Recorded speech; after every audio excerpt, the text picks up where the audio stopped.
Halo semuanya, selamat datang di channel Basa Basi, Bahasana Bas ini. Bersama saya Niam, kali ini saya akan membahas cerita tentang pemuda pria yang berasal dari negara Tauret. Ini cerita berasal dari urban legendnya Jepang. Udah lama, dari tahun 1954 juga kan. Karena ceritanya unik, kali ini saya akan membahas di video kali ini.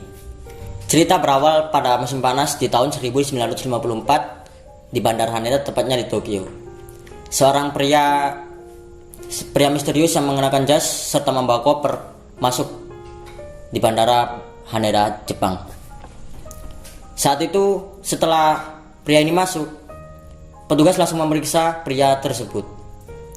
Saat diperiksa, pria itu mengatakan bahwa dia sedang melakukan perjalanan untuk melakukan bisnis di Jepang. Saat petugas menanyakan dari mana asal pria misterius ini, pria ini dengan tenang menjawab bahwa dia berasal dari negara yang bernama Tauret.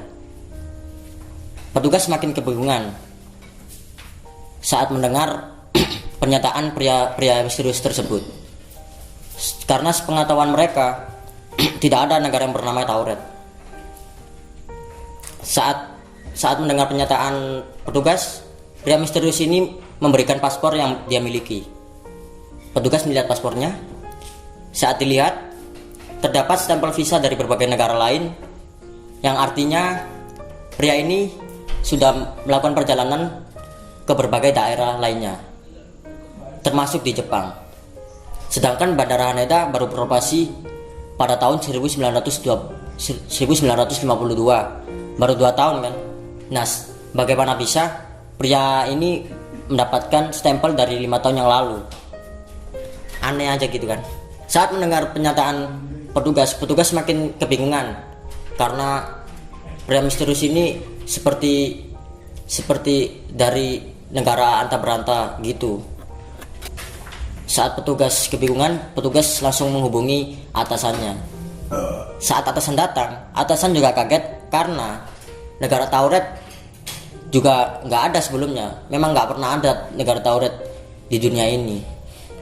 Setelah itu, atasan petugas ini menunjukkan sebuah peta. Saat ditunjukkan sebuah peta, pria ini menunjukkan di arah perbatasan daerah Spanyol dengan Prancis, tepatnya di tengah-tengah di daerah Andorra. Pria ini semakin kaget karena negara Tauret tidak berada di dalam peta tersebut. Pria misterius itu mengatakan bahwa sebelumnya tidak ada negara yang bernama Andorra. Di sini harusnya negara Tauret. Kemudian pria ini menjelaskan bahwa dia juga memesan sebuah kamar hotel di Jepang. Saat ditelusuri letak hotel tersebut, nama yang diberikan oleh pria ini sangat valid dan memang ada hotelnya. Pria misterius ini semakin kebingungan dong, karena dia sudah memesan sebuah kamar hotel tapi tidak ada dalam pemesanan kan. Pihak bandara juga menghubungi rekan kerjanya, dan rekan kerjanya ini juga menyatakan bahwa tidak ada pekerja yang bernama seperti itu. Pria misterius ini semakin kebingungan dan pucat saat mendengar pernyataan dari rekannya. Akhirnya pria ini diamankan untuk penelitian lebih lanjut. Semua berkasnya kan udah berkas-berkas yang diterima dari pria Tauret itu kan udah disita kan. Nah, disita semuanya. Udah pas disita kan, udah disimpan sama pihak petugasnya, pihak bandara udah disimpan. Nah, pria ini ditahan di sebuah kamar hotel di Jepang. Keesokan harinya, pria ini itu hilang dari kamar hotelnya, lenyap gitu aja. Tapi yang lebih kagetnya lagi, berkas yang disita oleh pihak petugas itu ikutan lenyap, push gitu aja. Petugas yang menjaga kamar hotel pria tersebut juga menyatakan bahwa tidak ada orang lewat atau tidak ada orang yang keluar dari kamar hotel ini. Dan juga petugas yang mengamankan kamar hotel pria ini itu udah berjaga selama semalaman dan sempat mendengar pria tersebut di dalam kamar hotel. Mungkin kalian berpikir bahwa pria ini loncat gitu aja kan dari jendela, tapi pas diperiksa itu bersih, nggak ada apa-apa. Kayak nggak ada yang otak atik gitu, nggak ada yang mengutak atik gitu. Jadi kalau dipikir logis juga kan nggak mungkin kalau pria ini itu loncat dari jendela, karena kamar hotel yang dibuat untuk menahan pria ini itu di lantai atas.